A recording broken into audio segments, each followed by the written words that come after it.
Welcome to my channel. இந்த மாதிரி கிறிஸ்பியான சிப்ஸ் எப்படி செய்கிறதுன்னு இன்றைக்கி வீடியோவில் பார்க்கலாம்.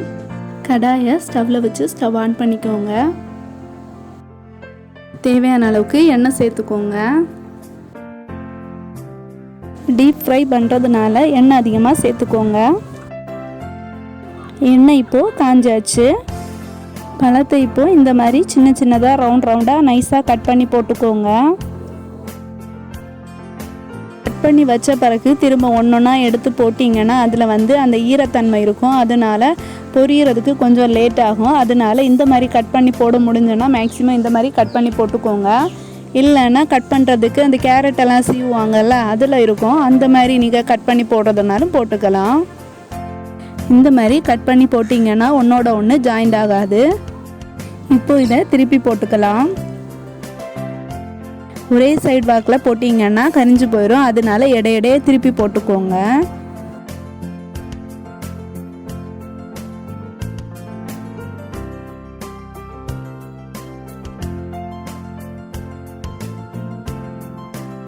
இந்த அளவுக்கு பொரிஞ்சது போதும். இப்போ இதை தனியாக எடுக்கலாம். நல்லா எண்ணெய் வடிய வச்சு எடுத்துக்கோங்க. இப்போ இது நல்லா ஆறட்டும். பேலன்ஸ் இருக்க பழத்தை ஃப்ரை பண்ணிக்கோங்க. இப்போது என்னடா வீட்டில் ஜிப்ஸு செஞ்சால் எப்போ பார்த்தாலுமே கொவுந்து வருது, ஆனால் கடையில் செஞ்சால் மட்டும் நல்லா கிறிஸ்பியாக இருக்குது, நம்ம வீட்டில் செஞ்சால் அந்த மாதிரி வரலையேன்னு யோசிக்கிறீங்களா? அந்த டிப்ஸு தான் நீங்கள் இப்போது தெரிஞ்சுக்க போகிறீங்க.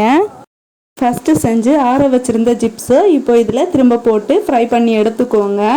அப்போ தான் கடையில் செய்கிறது மாதிரி நல்லா கிறிஸ்பியாக டேஸ்டியாக வரும். இந்த அளவுக்கு ஃப்ரை ஆனது போதும். இப்போ இதை தனியாக எடுத்துக்கலாம்.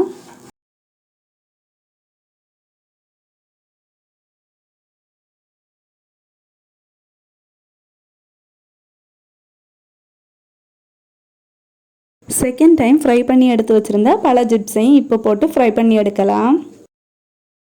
இந்த அளவுக்கு ஃப்ரை ஆனது போதும். இப்போ இதை எடுத்து வச்சுக்கோங்க. இப்போ கொஞ்சோண்டு உப்பு சேர்த்துக்கோங்க. இப்போ கொஞ்சோண்டு மிளகாய்த்தூள் சேர்த்துக்கோங்க. பெப்பர் சேர்க்குறதுனாலும் பெப்பர் சேர்த்துக்கலாம்.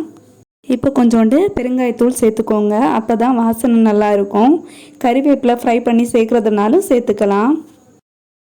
இப்போ இந்த மாதிரி கலந்து விட்டுக்கோங்க. இந்த வீடியோ உங்களுக்கு பிடிச்சிருந்ததுன்னா லைக் பண்ணுங்கள், ஷேர் பண்ணுங்கள், கமெண்ட் பண்ணுங்கள். Thank you friends.